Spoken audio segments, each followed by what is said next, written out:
Get goes everybody, because here we'll continue on with a game called Katawa Shoujo. Where were we? Let's see. June 19. Yeah. I shut it behind me slowly, pausing for a moment as the latch catches my hand on the doorknob.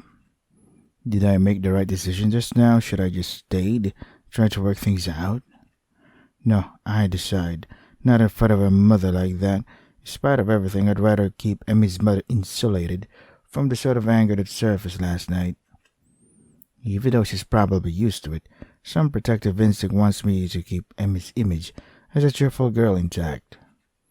With the start, I realized my hand is still resting on the knob. Took my hand away, put it in my pocket, and head down the slowly darkening street. Oh, my back.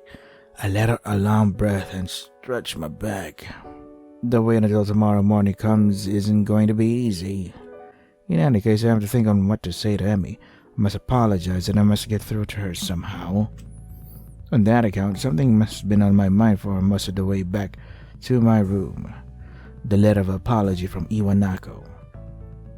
I was so concerned about my new life when I received it that I didn't even bother to really read it. Now that I find myself in a similar position, my curiosity got rekindled. What did she want to let me know so badly? If nothing else, reading her thoughts might help me frame mine. I remember tossing it away. Damn, where did I throw that thing? Check under my desk. It turns up nothing, so I look for harder to reach, more unlikely locations. Well, now I know where that lost sock went, at least. Hey, look on the bright side. Still no letter, though. It's when I try sweeping my arm under the nightstand that I feel something crinkly jammed between it and the wall. Grunting a little with the effort, I reach for my prize and soon manage to bring it into the light. Bring to the light because it's a lampshade. Pun. Bingo. I sit at my desk and spread the crumpled paper open. A flick turns on the table light. Skipping past the empty pleasantries, I look for the part where I stop reading. Ah, here it is. There are the things I want to say. I'm writing to you because I felt that there are things I should have said after the incident back in winter. I really regret that I wasn't able to say them in person, and I have no excuse for it. How many letters does this letter have? Truth is, the times when I visited you at the hospital made me worried about you. I'm not talking about your health. You seem to become more distant and disheartened. It was natural after something like that happened, I'm sure, but somehow I got the feeling that you had given up on something back then. Happiness, maybe? Giving up on happiness. This sounds unpleasantly familiar. I wanted to somehow express my feelings, but the right words didn't come to me. I couldn't say anything to comfort you. I am really sorry for not being able to support you when it mattered the most, even though I like you so much. At least now, finally, I can be more honest. Through goddamn writing, you can be finally honest. You can't be honest in front of me. You can't be honest in person. If I could go back to those quiet days in February and March, I'd tell you to not give up on yourself. That's what I would have said. Maybe you wouldn't have drifted so far away if I had just said something. You got that right. I hope you've managed to get back on your own feet on your own. What? I hope you've managed to get back on your feet on your own. Oh, there you go. Now that the distance between us is also physical, it also feels more final somehow. I wonder if we will meet again. Perhaps it's for the best if we don't. Still, if you would like to correspond with me, by all means, write me back. I very much like to hear about your new school and how you're doing. I wish you all the best. Sincerely, Iwanako. That was a long... how many letters are there? How many pages of a letter were there? After finishing reading the letter, I smoothed it out carefully and set it aside on my desk. Thank you, Iwanako. I wanted to answer yeah to your question on that snowy winter day, but I never got it.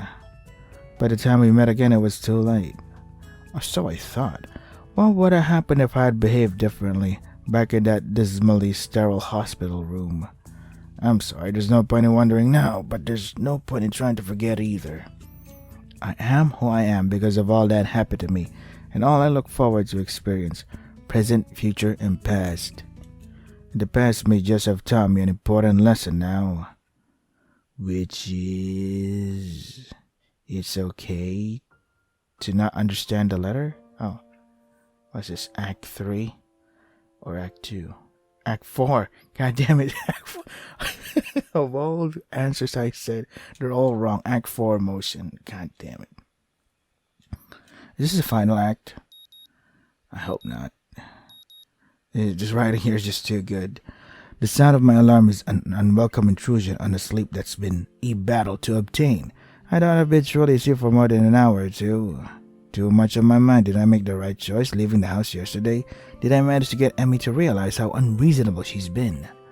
Am I ever going to manage to get her to stop being unreasonable? Emmy's mom gave me a new perspective the other day, but I'm still not sure that it's the right perspective. She was hurt when I left yesterday too. I know that part of any conversation is going to have to include an apology about that. Right thing to do or not, I hurt her. I hurried down to the track, eager to talk to Emmy. I think I know what to say. Apologize for leaving first and go ahead from there. Is she there, of course? Unless, of course, Emmy doesn't show up. Which, from the looks of things, seems like it's the case. It's been about 15 minutes since I got here, and there's no sign of her. Uh-oh. She's never late, not unless she's sick, which is unlikely. She probably just doesn't want to see me right now. To take my mind off what that implies, I begin my warm-up routine and take off around the track. It clears my mind wonderfully. For the half hour I'm running, I don't think about anything but the run. However, once I finish and Emmy still hasn't shown up, I get a little worried. With any luck, the nurse will know where she is. If nothing else, I can see what he thinks I should do next. So last night didn't go too well, I take it. Well, you already know. I have my ways, and it's not as if I'd missed the distinct absence of your running partner this morning now, would I? Nah, I suppose not. So what happened? Don't you know already? Maybe, but I could be bluffing. Perhaps I prefer to get your side of the story before I give any advice. Quickly filled the nurse in on the events of last night. He takes it all in without changing expression once. Nothing about the whole event seems to surprise him, although he does seem surprised when I say I didn't follow Emmy.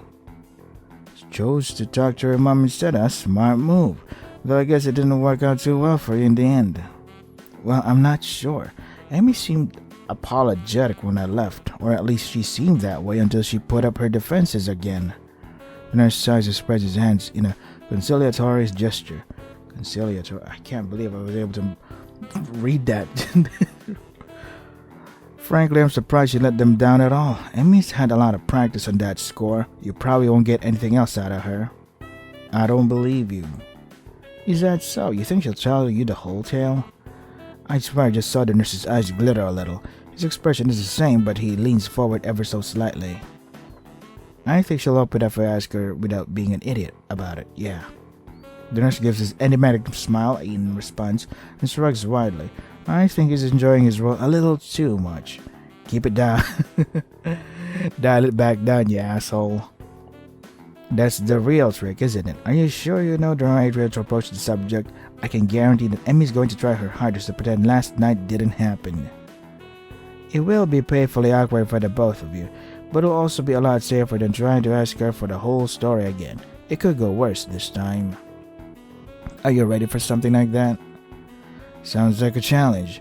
Like it doesn't believe for a minute that I'd be so bold. I actually feel a little insulted by his lack of confidence in me. Of course I'm ready for that. I love her. My outburst gets a raised eyebrow in response.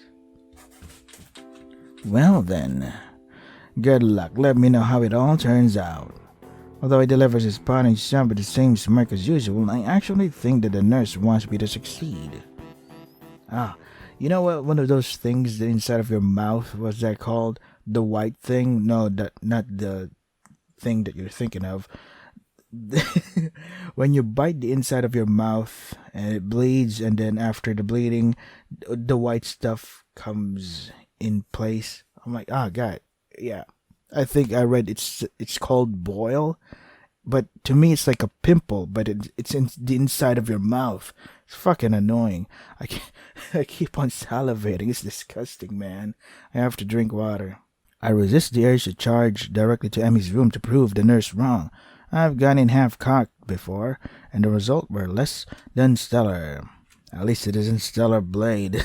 If I'm going to do this, I need to figure out exactly what I'm going to say. Now I'm going to say it. Something to think about in class. Alrighty then. Oh, god damn it. The motorcycle outside is fucking assholes. I hate motorcycles. Sure enough, by the time lunch rolls around, I think I have a good enough idea of what to say. I can do this. You can? The bell rings and I grab my lunch and dash up the stairs, eager to be there first. I need to ask Rin to leave, and I'll need to... Oh boy. Hi, so sorry I was able to run with you this morning. I overslept. Somehow both Emmy and Rin have managed to get to the roof before me. That's no problem. Last time was kind of draining, I guess. Emmy's expression doesn't alter in the slightest. Yeah, sorry about that, but I have had such a weird morning since then. Oh, really? Emmy proceeds to make small talk for the rest of the time. I could barely get a word in edgewise, so I find myself interjecting with a sort of back-and-forth dialogue that seems to have defined our early relationship. Oh, that sucks. I'm not gonna get anywhere on this problem during lunch, obviously. I can respect that. Emmy obviously doesn't want to accidentally pull Rin into things, and that's fine.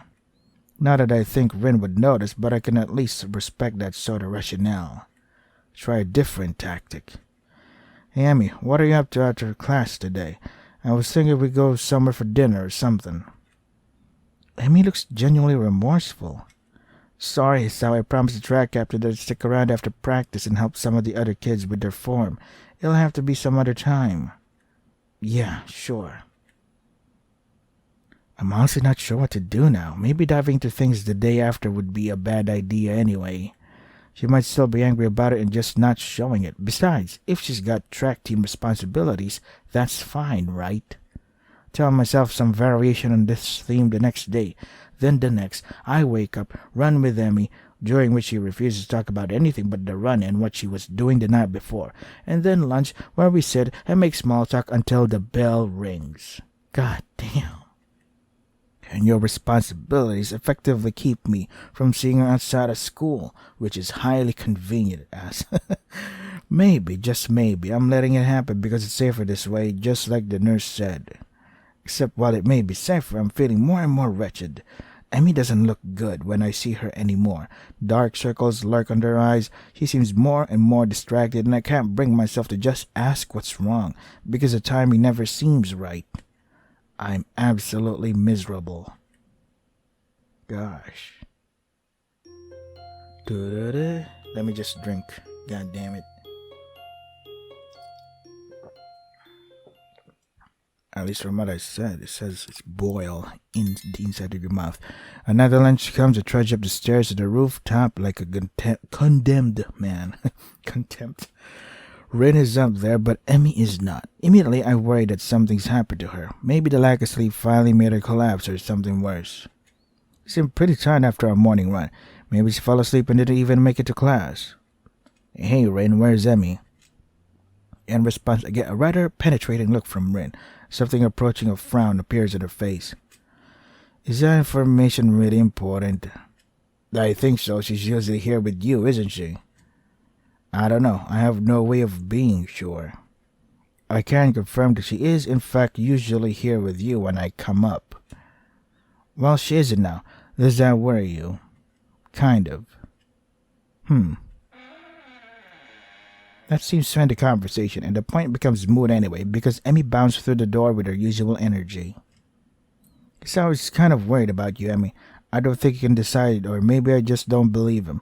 But I think I'm going to go somewhere less awkward now. Whoa. Rin knows. I'm so surprised by Rin's being so suddenly forward about it. Well, anything at all that I merely watch her head through the door. Emmy's similarly surprised and color slightly crimson as she stares open-mouthed at me. It occurs to me that I should probably say something, if only to break the awkward silence that has suddenly descended. Thank goodness for autistic powers. It's because you weren't here yet. I was worried about it. Why? You're usually here, so I was worried that something had happened to you. This isn't the first time that I've been like, you know. Did you get worried all the other times, too? Nah, not really. Emmy seems slightly amused by this. I don't know why, but that kind of pisses me off. So, why was this time an exception? Maybe it's the light, teasing tone of the question, but something in her response pushes me to be honest, though I can't help snapping at her when I say it. Because you've been worrying me since dinner at your house, that's why. Well, now it's out in the open, and Emmy's eyes are wide, and she looks like she wants to bolt, but she doesn't. Ah, still on that, I see. What? You think I'm supposed to just forget about it? You threw me out of your house, even though I consented to being thrown out. We've been going out for almost a week pretending it never happened. I didn't see you bringing it up either, you know. I know, and I'm sorry that was the case. We have to address it, or we'll just keep up this whatever it is we've got right now. It's killing me to look at how you look right now. Did you know that? Those circles under your eyes and that distracted look in them. I can't help worrying that I've caused it somehow. You haven't. Trust me. Well, I haven't helped either. I kept pushing you to tell me things that you aren't ready to tell me.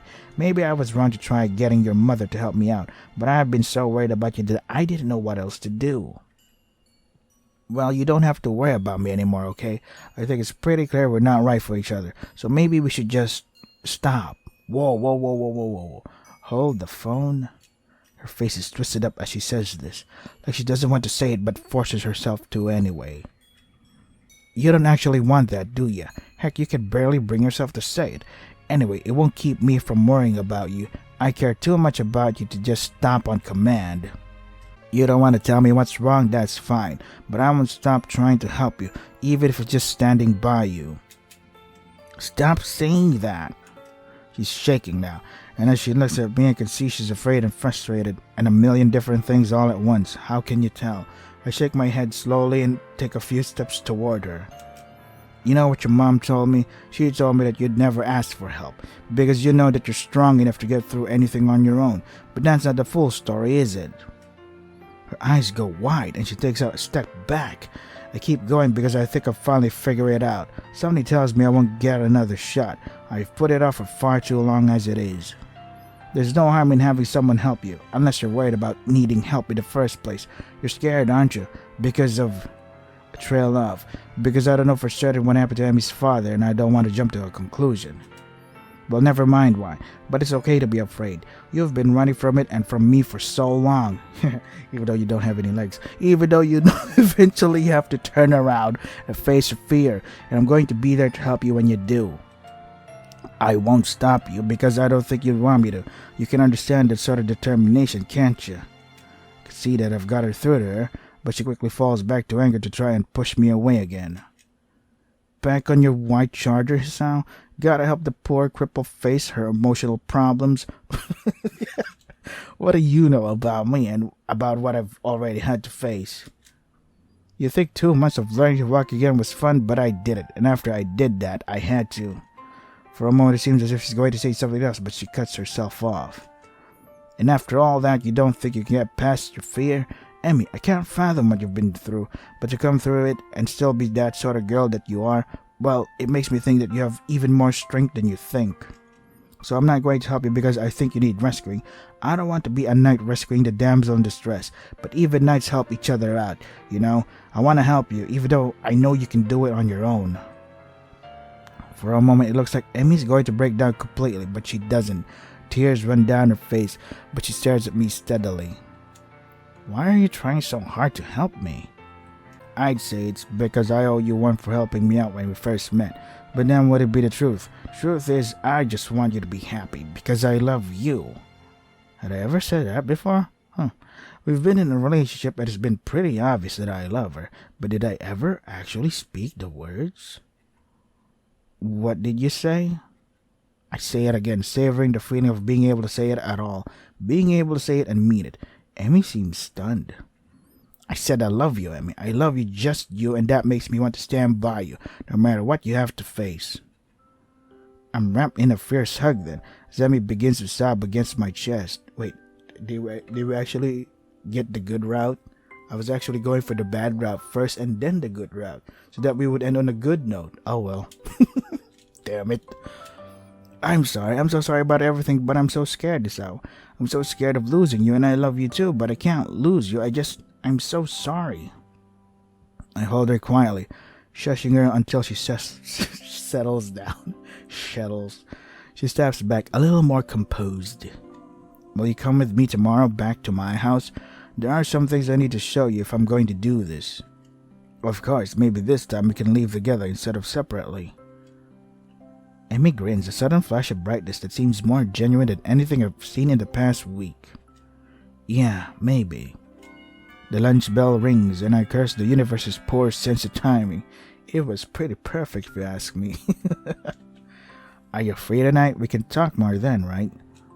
Amy shakes her head. Sorry, Sal, but I'm still helping the track team. Plus, I don't think it would be good if we talked this overnight. I'm going to be too tired to think properly, and I want to be able to tell you everything without screwing it up. You can wait, right? Even now, there's a bit of fear in her voice. I smile and rest a hand on her shoulder.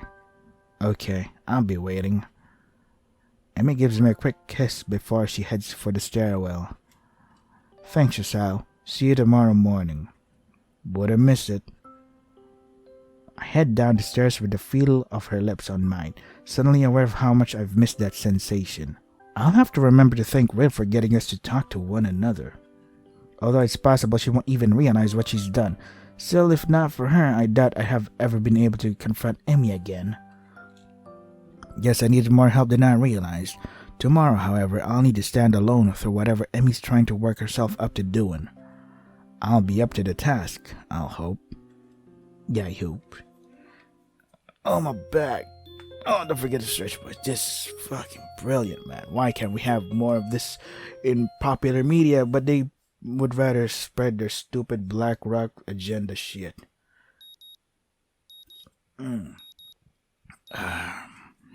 Look up who started the feminist movement. It's a certain race. The morning sun is bright through my open window, and the sound of my alarm quickly has me up and about. Kenji's kinda in the right direction, but I slept surprisingly well last night, secure in the knowledge that at least I've got another chance with Emmy.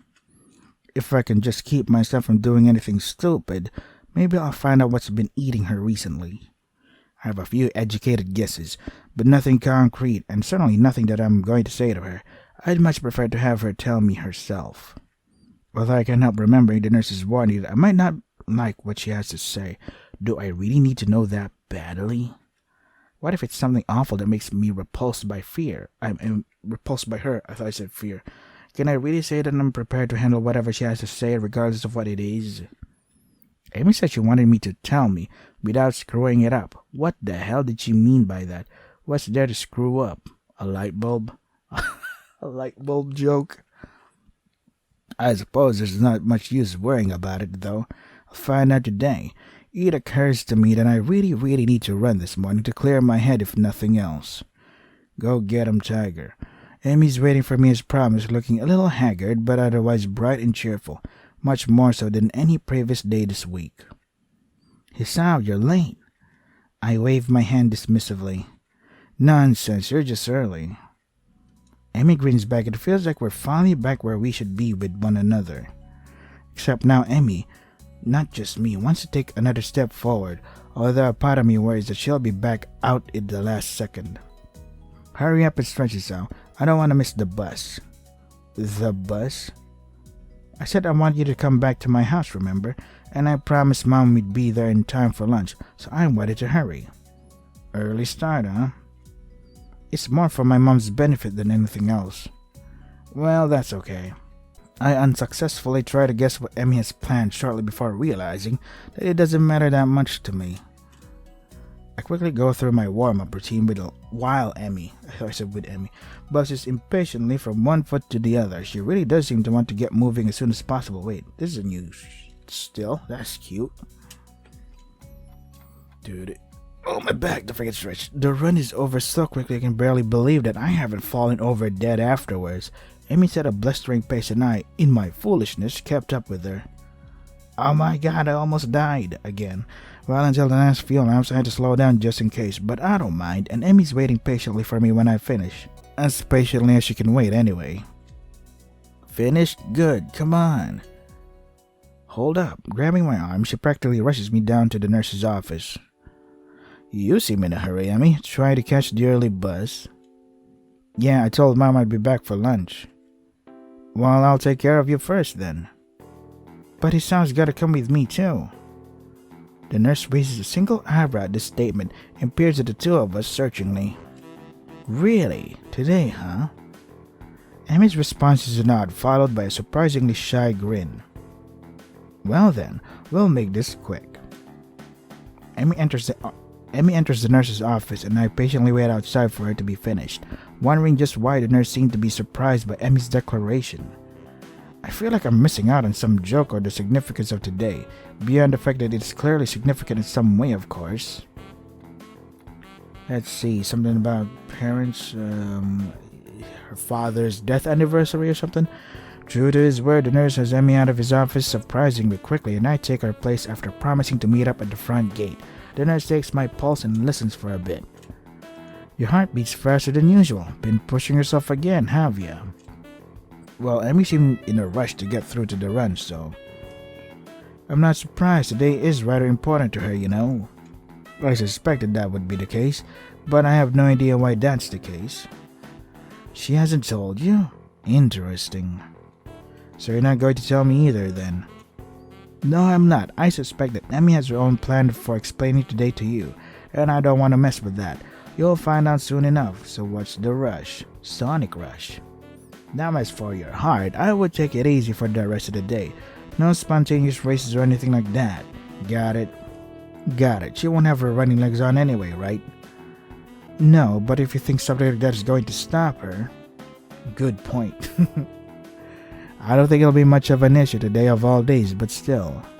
If he's trying to reassure me, he's doing a terrible job, and I'm quickly becoming more and more worried about what today could be for, like suddenly finding out Emmy in a call or something.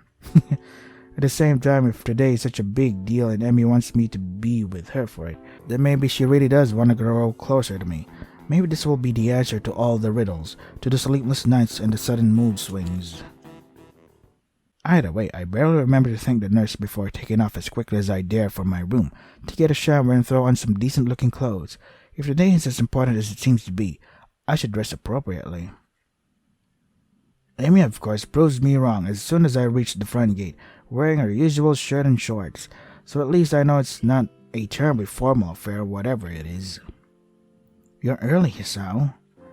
Not as early as you. Eager, are we? Emmy cheekily pokes at her tongue. The bus stop isn't very crowded at this hour, which seems to please Emmy, and we end up relaxing a little as we wait. We sit in silence for a while, but I can tell that Emmy's trying to work herself up to say something. I don't have anything to say myself, so I sit waiting for her to talk. It doesn't take too long. So I'm sure you're curious as to why the nurse thought it was so weird for me to be bringing you along today. I was a bit, yeah, but if you're not ready to tell me... Emmy stops my sentence by placing her finger on my lips. Don't tempt me, Sal. I want to tell you this, but I'm just uncertain as to how to go about it. I don't want to keep delaying or deferring. I just want to be able to say it. So say it. You know that's not going to be that easy for me, Sal. So treat it like running. Warm up to it with something small and easy and go from there. But don't do it too fast, okay? I'm a patient man. I can wait for you to get to it. Amy seems to consider my words, weighing them against what is probably a desire to get it over with. I will admit, as much as I keep telling Amy to take her time, I wouldn't mind her getting it over with it either. But somehow I know that Amy probably needs more time than the bus ride will provide to get it all out, whatever it is. Yeah, maybe you're right. The bus stop probably isn't the best place for this anyway. But just to make sure that I don't go back on my word, I'll at least say this. She takes a deep breath, lets it out, and after a moment says in a low voice, "We're going to see my dad today." The words hang in the air. I can see that Emmy's afraid that I'll panic and disappear in response, which a part of me almost wants to do. Dude, don't do that. But it would be stupid for me to back out, yes you would, or to suddenly abandon the promise I made to be there for Emmy when she needs me. The nurse thought it was so weird for her to bring me along. She doesn't bring anyone along, or at least I'm willing to bet that she hasn't before today. The day seems to take on an even greater significance. What has it taken Emmy to even get this far? And why is that the best I can manage as a response? Yeah. I don't know what I should say. Nothing, I think. Just promise that you're going to come with me. Of course, you know I will. Emmy smiles wanly, looking a little relieved. Good, in that case, we'd better get going. The bus pulls up just a little after she finishes the sentence. Great timing, bus. Vague memories of my first trip out here come to mind as I step off the bus, but unfortunately they're too vague to be of any use. I will be the first to admit that I don't quite recall how to get to Emmy's house, so I let her lead the way. She seems content to walk in silence, and I myself have no idea what I could possibly say, so the two of us arrive at her house. Harry said nothing since getting off the bus. Oh crap, man. Sorry fellas, I have to edit it here because I have to prepare for work now. So I'm gonna save it here. Yeah. So this is Katawa Shoujo. Oh god. Meeting the Parents Part 2. If you want to try the game for yourselves, the links are in the description. That is all for today. Stay safe and take care of yourselves.